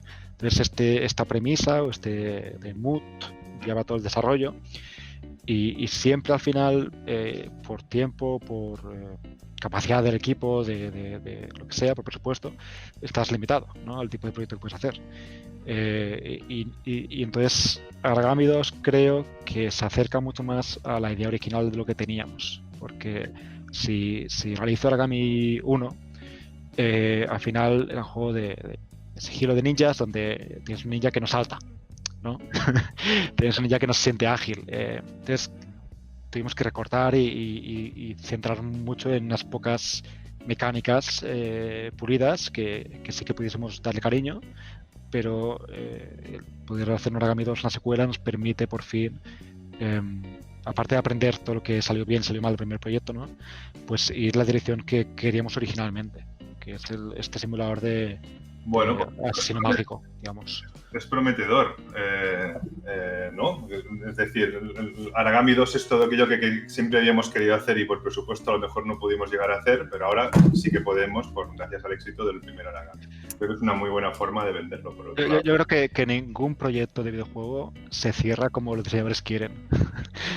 Siempre hay algo más que hacer. El proyecto, la producción acaba cuando el tiempo se acaba, digamos. Cuando el tiempo, el dinero ya dice... Si fuera por los diseñadores, nunca se acabarían los juegos. Tienes que decir, es que no podemos seguir más, lo siento, y si habrá un siguiente futuro juego, pues ya haremos todo esto, si no, aquí se queda, pero hay que tenerlo en cuenta. Que tienes que saber que si sigues haciendo hasta el infinito, el feature creep, ¿no? Que se llama, al final el estudio peta, no es rentable. Creo que lo nombrabas tú mismo, o sea, ahora que estáis terminando el Aragami 2, no sé si habrá un Aragami 3, pero a lo mejor tenéis otros proyectos. ¿Hay alguno del que podáis hablar? Un pequeño spoiler, nada, que sea la temática o la mecánica principal. Algo que queráis destacar. No, spoiler no puedo hacerte, lo que sí que nos queremos, una cosa que siempre me ha dado miedo, ¿no? Al crear un estudio, porque al final creas un estudio, el primer proyecto es el que decide si tu estudio vive o muere, por lo general. Y después, si funciona, tú esperas que el estudio se va volviendo sostenible. Por eso, si ves el DEP, el libro blanco de desarrollo, ¿no? Te dice que la mitad de las empresas petan después del primer proyecto. Entonces, la tasa de supervivencia es muy baja. Entonces lo que queríamos era, oye, queremos establecer el estudio y poco a poco ir haciendo nuevas IPs, nuevos proyectos, se puede experimentar más, cuando esté más consolidado, ¿no? Consolidado en el sentido de que decir, mira, si un proyecto falla, tenemos otro en paralelo y que pues si cojeamos, ¿no? Con el que apoyarnos. Entonces vamos un poco, intentamos ir en esa dirección de ir madurando como estudio y profesionalizándolos y cogiendo, reclutando gente de perfiles que no son nuestros expertise, como marketing, community managers, business, ¿no? Producción, intentar eso, poder tener el caudal para hacer más proyectos, digamos. Como has dicho antes, David, que venías un poco cansado, digo, a ver si encuentro el punto flaco ahí. A ver si se me escapa algo, pero no, veo que... Estoy entrenado. Está entrenadísimo, perfecto. Bueno, dejadme que ahonde un poco en el otro lado del loop, ¿no? En el loop del game designer, level designer, del game designer narrativo, que pienso que es un perfil que hemos tenido poco en el servidor y que es una buena oportunidad para profundizar un poco más en esto. Vamos a ir cerrando las preguntas porque quiero que empiecen a leer las preguntas de los alumnos para ir cerrando la entrevista, pero no quiero terminar esto sin dos cosas. Por un lado, que Dani nos explique este loop. Dani, en la universidad explicamos muchas metodologías, frameworks, explicamos la documentación, los GDDs, las herramientas que utilizamos, etcétera, etcétera. ¿Esto lo utilizáis después en Linceworks o tenéis una metodología propia? ¿Cómo es una semana de curro? ¿Cómo es un sprint? Bueno, nosotros trabajamos por sprints, que es este método ágil en el que, bueno, hay ciertas features del juego que se han ido diseñando en fases anteriores a la implementación, obviamente, y se va llenando pues ese backlog, ese saco de contenido o de features o de características que se tienen que desarrollar y que se tienen que implementar en el juego. Nosotros lo que trabajamos a la hora de los sprints es, ahora David es lo que están haciendo los bosses y el producer, pues decidir un poco cómo se van a llenar las próximas semanas, qué se va a intentar hacer, qué features se van a intentar cerrar para poder después pues testearlas, ¿no? Y entonces esto al final consiste en coger esas ideas previas que estaban un poco sobre el papel, intentarlas llevar a esos planes, intentar llevarlos a un terreno jugable, a algo real que sea palpable, testearlo, darte cuenta de que cometiste 3.300 errores y que hay que cambiar las cosas. Porque al final esto va de hacer planes y luego pues tirarlos un poco a la basura también. Pero tú, Dani, por ejemplo, ¿prototipas tus propias ideas o te dedicas a generarlas y luego ya las prototipa otro? Ostras, es que en Lince somos 20 personas, entonces entre comillas el pluriempleo está a la orden del día, ¿no? Yo programo algunas cosas, si necesito herramientas, implemento, he hecho cinemáticas, las he implementado, pero luego las implementaciones finales donde pues, se le pone más mimo, quizá no las haga tanto yo. Las misiones las hacemos entre varias personas. Al final es hacer muchas cosas. ¿Algún software más relacionado con la parte narrativa? Porque hay varios softwares específicos pues, de diálogo o de quests o de misiones. Bueno, estoy bastante contento de haber descubierto. Bueno, yo utilizaba un software que se llama Notion, que es que puedes hacer una especie de Wikipedia, porque te permite enlazar muy fácilmente entre diversas páginas, ¿no? Y encontré algo parecido que permitía hacer una especie de programación en fórmulas, en tablas, que es coda.io, y al final pues, toda la empresa está utilizando eso para lo que es la documentación, porque es un software que al permitirte enlazar, pues cualquier cosa que cambias de una página a otra enseguida la tienes. ¿Nos puedes detallar un poco más el tema de la documentación? Cuando entran estas ideas en el backlog, entran en formato de briefings, ¿no? Un poco de brainstorming, las documentáis, o tenéis un GDD de vuestros videojuegos, lo tenéis como o un vision statement, ¿no? Alguna idea inicial con unos pilares claros y tal, que siempre esté presente. Luego el día a día, ¿cómo se documenta, Dani? Existen, creo que 3 documentos vitales en lo que es la producción. Es el TDD, que tiene un montón de documentación técnica de ostras, voy a hacer un nivel, ¿qué necesito saber? Pues tienes que empezar trabajando con ProBuilder en Unity, poner las colisiones en esta capa de Unity para que las físicas estén bien implementadas. Son cosas como muy técnicas, muy de procedimiento. Luego tenemos el clásico GDD, que es ahí donde se detallan pues cómo una feature se tiene que implementar. Muchas veces luego las típicas tarjetas tipo Trello, nosotros utilizamos Fabro, que es algo muy parecido. Al final las tareas y la gestión de las tareas muchas veces se enlazan a partes del documento del GDD, que es esta especie de Wikipedia. Sí. Y luego está el NDD. El NDD al final es una cosa que sirve de referencia para saber todo lo que es el guión, lo que son las cinemáticas, lo que son los personajes, localizaciones y ambientaciones, momentos históricos, facciones, todo lo que venga a ser un poquito más desde el punto de vista de el guión o la historia que se está contando, el world building, está un poquito ahí. El World Bible, ¿no? Que se le dice a veces también. Sí. El mundo, perfecto. Muy bien, pues muy bien. Vamos viendo que más o menos en todos los estudios, con sus peculiaridades, con sus softwares específicos o con sus matices, más o menos se trabaja de la misma manera. Yo creo que esto ayuda a tranquilizar un poco a los alumnos, al menos los que salen del grado, en el sentido de que lo que se estudia en la universidad después lo van a poder aplicar. Sí, totalmente. En los estudios. Frameworks, por ejemplo, nos hemos hablado de metodologías, pero ¿utilizáis algún framework de diseño, rollo MDA o Ocean o Octalysis o yo qué sé, cualquier framework de estos que explicamos en la uni? Y yo creo que el que utilizo muy conscientemente es el MDA. Porque viene muy atado a la filosofía que creo que funciona de tener una visión de juego, saber un poquito cuál es el game feel que le quieres dar y cuál es la experiencia que quieres dar, y el MDA funciona un poco de esto, ¿no? Si yo quiero dar ciertas sensaciones, qué tipo de situaciones con un tipo de juego estilo FIFA necesito hacer, ¿no? Entonces ahí te ayuda a elegir si una mecánica es correcta, si la estás implementando de la manera correcta o no. Y ya te digo, luego playtesting y sabrás que has cometido, pues eso, 300 errores y tendrás que cambiar cosas. Pero yo creo que es una manera de ir más sobre seguro. Perfecto, ¿eh? Feedback, procesar el feedback, etcétera, etcétera. Sí, totalmente. Muy bien, perfecto. Pues mira, vamos a terminar. Os voy a hacer la última pregunta ya y vamos a las preguntas de los alumnos y terminamos, si os parece bien. Me he alargado un poco, ¿eh? No sé si podéis quedaros bien y si no, pues lo cerramos. Continuamos. No hay problema. 10 minutos más, David. ¿Puedes?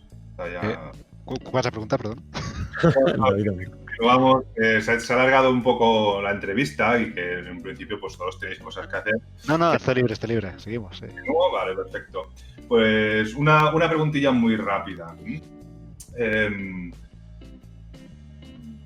Es la típica pregunta, ¿no? De cuáles son vuestros juegos preferidos, ¿eh? Vuestros 3 juegos preferidos, vuestros 3 juegos más odiados, pero no me gusta hacerla desde esta perspectiva. Me gusta hacerla desde la perspectiva del diseño, que para algo tenemos un servidor dedicado al diseño. No quiero que me destaquéis vuestros 3 juegos preferidos, sino aquellos 3 juegos que por decisiones de diseño os parecen destacables y os parecen mencionables, y mencionarnos precisamente aquella decisión de diseño que dices, hostia, això està molt ben fet. O aquella decisión de diseño que dices, el juego está súper bien y por culpa de esto, pues lo han cagado, ¿no? Pues, no se ha conseguido lo que se quería. Por ejemplo, Dani, ¿cuáles son tus juegos preferidos y por qué?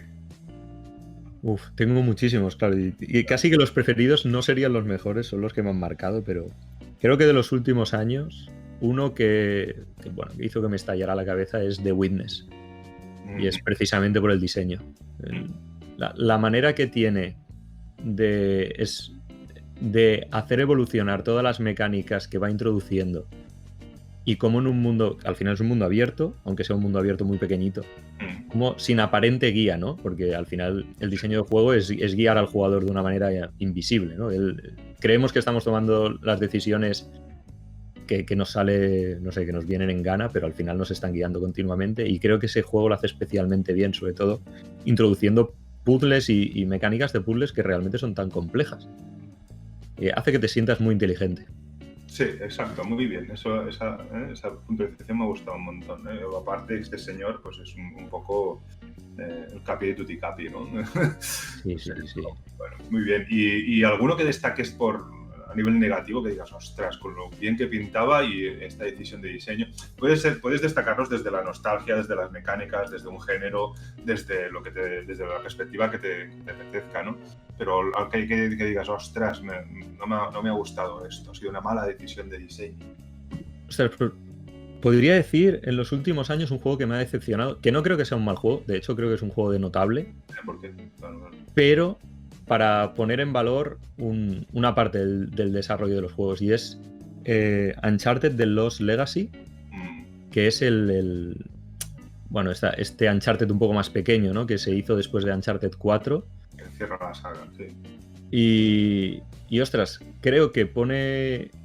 Bueno, saca a relucir que Uncharted realmente, por mecánicas, por diseño puro, de gameplay, de mecánicas de juego, de control, no es un juego tan bueno, pero el empaque que se le acaba dando es en valores de producción, en guión. Creo que hay un trabajo de guión y de guión cinematográfico de gente que está muy cerca del cine en muchos sentidos, que le dan que hacen que Uncharted o que los juegos de Naughty Dog sean una especie de, no sé cómo decirlo, como una atracción, no es como el Dragon Khan. Bueno, sí, bueno, ahí tenemos a la gran Amy Hennig, tenemos a Emilia Sharp haciendo los niveles, claro, ahí hay grandísimas diseñadoras narrativas, ¿no? Sí. Y claro, sin ser un mal juego, Uncharted Lost Legacy no tenía ese pulir, ¿no? Es como un juego que realmente tiene unas mecánicas que están bien, pero ya está. O sea, igual que muchos otros juegos también tienen unas buenas mecánicas, pero no son tan excepcionales. Sin ese nivel de pulido que le da ese valor tan bestia a esos juegos que todos queremos de Naughty Dog, pues, ostras, no queda tan bien cerradito. Muy bien, perfecto. ¿Y tú, David, qué juego nos destacarías por sus decisiones de diseño desde la perspectiva que tú quieras? Creo que los últimos juegos así que recuerde cerca de... Mira, el Nier Automata para mí es de los juegos de los últimos años que más me han gustado, y no suelo ser fan o jugador de Hack and Slash. Yo por mi cuenta soy más jugador de juegos un poco más raros, management games como, qué sé, Fortress, Ringwall, Prison Architect, cosas así. Y mira, el Nier Automata me gustó muchísimo porque es un juego que me iba sorprendiendo. Iba jugando y cada mecánica que introducía nueva, iba como chocando un poco con lo que me esperaba, ¿no? Y me gusta mucho, quizá por cansancio de jugar tantos juegos, me gusta mucho que me sorprendan en un diseño de juego, ¿no? Y también me he dado cuenta que me gusta mucho, me apego también mucho a la música del videojuego, si está bien hecha. Entonces me gusta mucho lo bien integrada que estaba la banda sonora de Nier en el juego. Te ayuda en el proceso de inmersión, ¿eh? Ya decía el Jess Skell, el escritor de The Art of Game Design, que es un libro que omnipresente en todas las universidades y facultades, que la diversión es el placer con sorpresas, a pleasure with surprises. Cuando una cosa es predecible y no te acaba sorprendiendo, bueno, cuando jugamos mucho videojuegos, al final acabamos viendo un patrón en todos los videojuegos. Claro. Y cuando algo te sorprende, pues rápidamente lo vinculas con que te divierte o que te gusta, ¿no? Entonces, la introducción de las mecánicas, el Nier Automata, por su forma de introducir nuevas mecánicas. Bueno, no introducirlas, sino porque no es homogéneo en su ritmo o diseño, ¿no? El juego empieza con un shooter de vertical, digamos, después se vuelve un shooter de profundidad, shooter lateral, pasa como un hack and slash tradicional, después hack and slash con top down, te va cambiando las mecánicas de combate durante el juego. Entonces es un juego que todo el rato me mantiene un poco a la expectativa, ¿no? Y a nivel de lore, algo que comparte con todos mis juegos favoritos, que es Dark Souls, ¿no? A nivel de lore es como que tienes una narrativa que no es la típica narrativa de Hollywood, ¿no? No es el típico arco de Hollywood, una manera de contarlo con sus personajes y toda esta exposición, ¿no? Que te trata un poco como si fueras idiota. Y es como que tienes que buscar tú un poco cuáles son los themes, ¿no? El tono, las temáticas que quiere tocar el juego, ¿no? Y eso siempre me ha gustado mucho, me ha traído. Muy bien. La temática del lore, la exploración del mundo o de tu interpretación sobre un mundo, y por otro lado pues, también una exploración sobre las diferentes perspectivas que podía tener un género, ¿no? Sí, juegos que invitan al jugador a intentar escarbar, ¿no? y encontrar un poco lo que hay detrás, más que nada, y que no lleven de la mano al jugador, ¿no? Por ejemplo, algunos de los juegos que, no sé si va a ser tu pregunta, pero juegos que más me han decepcionado, hay juegos como, yo recuerdo cuando probé por primera vez el Ni no Kuni, si lo habéis jugado. Yo por lo general odio los JRPG, porque me parecen tremendamente aburridos y repetitivos. Pero bueno, probé este Nekuni y no sé si es que es un juego infantil o qué, pero era como que durante todo el juego era un tutorial. De estos que te molestan con pop-ups explicándote una cosa una y otra vez, y era excesivo, ¿no? Es algo que pasaba también, yo que sé, jugando al Pokémon Sol, ¿no? Y Luna, que es como, tío, déjame jugar. No sé, suéltame la mano, ¿no? Y intenta confiar un poco en mí y tener fe en mí de que soy un chico mayor, ¿no? Y si ves juegos antiguos, sí, juegos más clásicos como un Mega Man 10 o juegos así, o el propio Mario. Si juegas a Mario no tiene un tutorial, en Mario Bros. Tienes pop-ups explicándote cuáles son los controles, cómo hacer cosas. Y parte de la piel es ese, ¿no? Que deja que el jugador explore un poco el entorno, el gameplay. He encontrado 2 videojuegos que analizamos en profundidad en las diferentes facultades, el Mega Man 10 y el Mario como ejemplos de mundos 1-1, ¿no? Sí. El primer nivel es el nivel tutorial y ya vas de cabeza, sin que te tengan que decir nada explícitamente. Sí, supongo que hay un target, ¿no? que necesita que se le explique las cosas un poco mejor, o al menos eso es lo que piensan algunos productores o algunos, no sé. También hay un montón de películas de Hollywood que son un fracaso comercial y dices, a ver, ¿cómo puede ser si tenéis tan estudiado el target, ¿no? Pues será porque, no sé, no nos gustan o ya estamos acostumbrados, no estoy muy seguro. Muy bien, venga, va, os hago la última, ahora sí, y las preguntas de los participantes. Una muy rápida. Voy a aprovechar una pregunta de Marc Galvez, que os pregunta cómo os habéis adaptado a la llegada del COVID y a la situación sanitaria que tanto nos preocupa, pero voy a aprovechar para añadir algo más a esta pregunta y voy a preguntar si ahora que estáis en una fase final de un videojuego y con nuevas ideas, si estáis buscando gente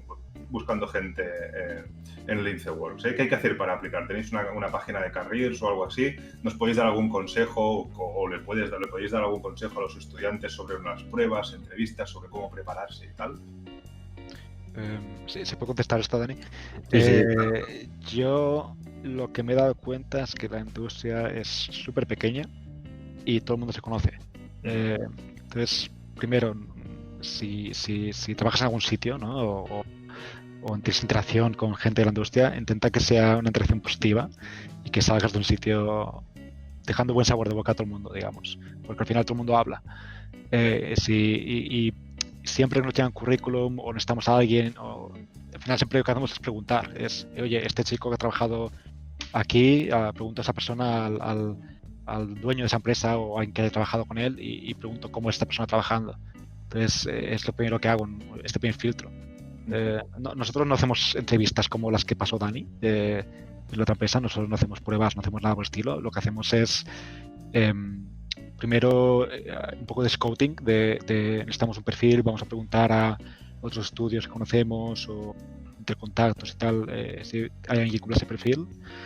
Si no encontramos, entonces sí que ponemos oferta laboral. Y otra cosa que hacemos también es, en el caso de perfiles junior, en parte, si estoy en Enti, también es para ver a chavales o estudiantes y ver gente que tenga talento y que nos pueda cuadrar para ficharlos, digamos. Hay 2 alumnos de Enti que están trabajando ahora mismo en Linceworks y porque los vi trabajar y trabajan muy bien. O hay alumnos que hemos tenido, o sea, becarios o gente contratada, que es porque he preguntado a su profesor que conozco por X, ¿no? Y entran así. Y luego, si no conozco a la persona, además, el currículum yo por lo general ignoro totalmente todo el email completo y carta de presentación y todo esto lo ignoro.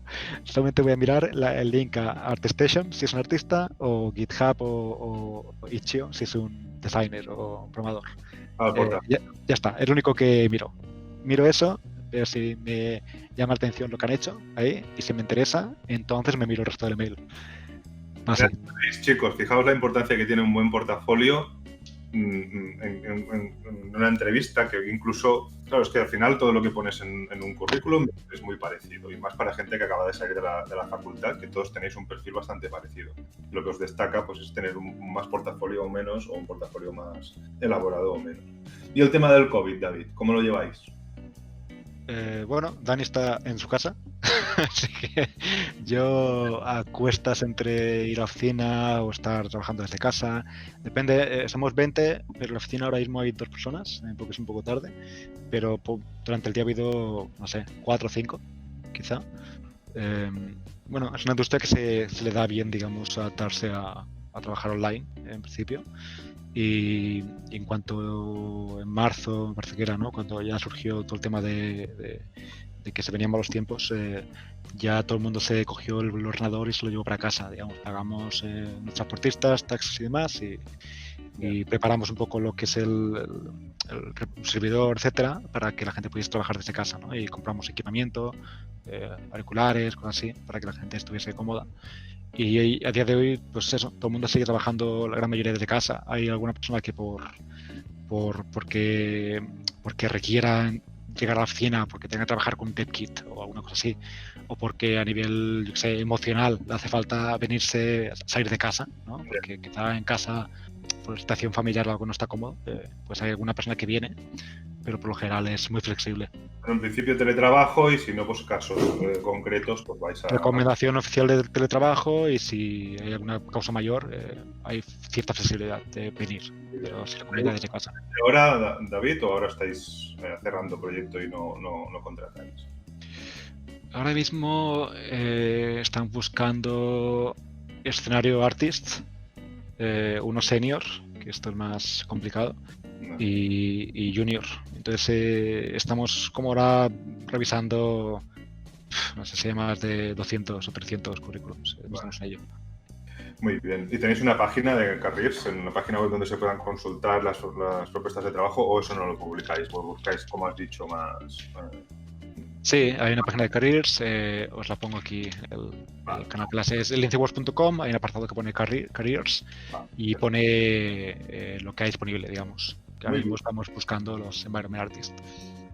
Muy bien, perfecto. Pues yo creo que está quedando una entrevista un poco más larga de lo normal, pero bastante redonda. Y más o menos hemos hablado de todo, de vuestra formación, de vuestros primeros pasos en el mundo de los videojuegos, del estudio, del Linceworks, de las metodologías, los frameworks, la documentación, del Aragami 2, que lo has vendido, yo creo, de una forma muy prometedora. Y creo que lo estamos cerrando ya bastante bien. Si queréis, ahora podemos pasar, a lo mejor Dani Iglesias las ha ido leyendo, nos puede mencionar alguna, Dani, o si queréis que las lean los propios invitados a las preguntas de clase. ¿Hay alguna destacable, Dani, que quieras introducir? Porque yo creo que haremos un par solo, porque es un poco tarde. Sí, bueno, podemos ir juntándolas. Mira, he visto aquí a Ferran que preguntaba, os las voy a hacer juntas, así la podemos ir un poquito más rápido. Que pone aquí, ¿qué viene después de Aragami? ¿Y cómo os gustaría llevar la trayectoria del estudio como desarrolladores indie? O sea, ¿dónde os veis proyectados? Y al final hay otra aquí que dice, ¿cuál es vuestro objetivo final cuando estáis diseñando? El player experience, los temas, el storytelling. Son dos diferentes, pero bueno, creo que se pueden responder un poco juntas. Una para cada. La primera se respondió de la charla, que es un poco que hay después de Aragami, ¿no? Que ya comenté a nivel de estudio, lo que nos interesa también es establecernos, digamos, ser más autosuficientes, digamos, y a la larga obviamente también tienes como siempre una aspiración de otros estudios a los que te quieres parecer, ¿no? Yo siempre pongo de referencia, no sé, estudios como Ninja Theory, que me gusta mucho el tipo de proyectos que hacen, que son proyectos no sé, súper interesantes, de alta calidad y siguen siendo estudios que no son enormes ni tampoco son una máquina de sacar, no sé, digamos que son juegos que tienen un carisma y una personalidad propia, cierta alma, digamos. Entonces me gustaría un poco equipararme, aspirar a tener algo así, ¿no? Uh-huh. Y luego después, perdona, que te corte, David. Hay otra de Aarón que comenta, que va un poco de la mano con esta, que dice que sí, bueno, que después del feedback que ha recibido la primera entrega, si buscáis expandir nuevos aspectos inexplorados dentro de... Creo que también lo respondiste un poquito en la entrevista, pero si quieres comentar algo más al respecto. O sea, en Aragami 2. Sí, exacto, perdona. Sí, toda la parte de explorando... Estamos explorando mucho más todo lo que es la movilidad y la agilidad del jugador, por un lado. Todo lo que sería el componente de multijugador, digamos, un poco el tipo de interacciones que existen. Y luego el sistema de combate, que es algo que no existía en Aragami 1 y le estamos metiendo bastante cariño a Aragami 2 para intentar que salga algo chulo. Y la otra pregunta que yo creo que entraba bien para Dani es sobre cuáles son los objetivos finales del diseño, si el player experience, si el tema, si el storytelling, si los personajes. Hombre, aunque me dedique más al diseño narrativo, para mí la experiencia del jugador lo es todo, ¿no? Me obsesionan lo que es las 3 Cs, ¿no? El character, control, camera. Es una de las cosas que creo que hace que le da la solidez un poco a todo lo que es la estructura del gameplay. Al final, intentar diseñar un juego que sea cohesivo, ¿no? Que siempre digo que el diseño, ninguna feature o ninguna idea o nada de lo que se defina por diseño es bueno o malo per se, sino por cómo se relaciona con las otras partes del juego. Y al final, ya en cuanto a filias un poco más personales, creo que hay 3 maneras de hacer juegos en cuanto a encarar la producción. O ser disruptivo con una tecnología, pues tenemos ejemplos aquí en Cataluña como Daniel Sánchez Crespo con su Invisimals, ¿no? Con esa realidad aumentada, o Carlos Coronado, que hizo un juego de VR para las gafas de, móvil Samsung con gafas, que en su momento había poca cosa, ¿no? Y al final es una tecnología que empieza y que puede servirte de trampolín. Puedes hacer también pues producciones que son grandes, ¿no? Valores de producción bestias, el cuádruple A, ¿no? De los que hablan algunos, o intentar ir al músculo. Y después hay la parte que a mí personalmente me encanta, que es la parte que tiene un punto indie, y creo que en Lince hay un poco ese equilibrio. No somos tan indies, pero seguimos manteniendo en nuestro ADN ese punto de creatividad, ese punto de intentar tener alguna mecánica diferencial que haga que la gente elija jugar a tu juego y no a los demás. Muy bien, espero que eso no lo perdáis nunca, porque sí que es verdad que es sello de determinados estudios y a vosotros se os reconoce como tal. Muy bien, yo no sé si hay alguna otra pregunta que quieras hacer, Dani, pero si no, lo que haría sería dejarlas para que las respondan por escrito cuando les vaya bien, mañana o el día que quieran. Y iría cerrando, si os parece bien. ¿Qué me decís? Muy bien, como queráis. Bueno, sí, ¿no? Pues un poco tarde. Vale. Bueno, dejadme que lo cierre explicándoos una cosa muy, muy rápida. Dani ya lo sabe, David a lo mejor no. Aquí los lunes intentamos dar alguna clase extra, los miércoles hacemos entrevistas, los viernes hacemos presentaciones de alumnos. Os invitamos a los dos, nos gustaría muchísimo que pasarais por aquí algún viernes a las presentaciones que hacen los alumnos sobre diseño y tal, y les deis feedback sobre cómo han preparado el tema, sobre cómo se expresan, sobre lo interesante o no que pueda ser lo que se nos están explicando. Esto por un lado. Y por otro lado, pues siempre también pedimos a nuestros invitados que nos hagan un poco de paladines, ¿no? Que nos echen un capote, intentando pensar en personas, en game designers, level designers, producers, en gente que haya montado estudios también, por ejemplo, como David, que hoy nos ha ido muy bien. Amigos que tengáis por ahí que podéis echarles un mail y decir, oye, esta gente pues habla de esto, que es un poco tu tema, y nos ponéis en contacto y nos ayudáis a programar futuras entrevistas. Creo que esto es una cosa bastante importante. ¿Sí? Sí, claro. No. Factor viral. Bueno, poquito a poquito, al final lo hacemos todo por amor al arte un poco, ¿no? Pues yo creo que se está creando una buena base de datos de entrevistas. Si os fijáis en los canales de clase o en el canal en la gran biblioteca, ¿no? En la fuente del conocimiento, etcétera, hay una cantidad de contenido increíble. Hay un par de chicos aquí en el servidor, de moderadores, que han empezado a montar una Wikipedia para ordenar todo el conocimiento que se va vomitando en cada entrevista y en cada semana, y joder, está quedando algo súper chulo. Estoy súper contento en ese sentido. Bien, no voy a terminar esta entrevista, solo un minuto más, antes de que alguien nos diga hola. Hola. Nara, que siempre viene a decir hola a todo el mundo. No he oído a nadie que le respondiera. Yo he dicho hola. Buenas. Bien, chicos, pues no lo alargo más. Buenas noches, muchas gracias por venir a los dos. Dani y David, ha sido un súper placer y yo creo que un privilegio, ¿no? Tener ahí estas impresiones de gente tan experimentada. Estáis invitadísimos a volver otro día a hacer una entrevista más en detalle sobre algún tema concreto que vosotros prefiráis. Creo que haremos segundas rondas en un futuro no muy lejano. Micros fuera, chicos, vamos a darle un gran aplauso a estos dos grandes de la industria del videojuego.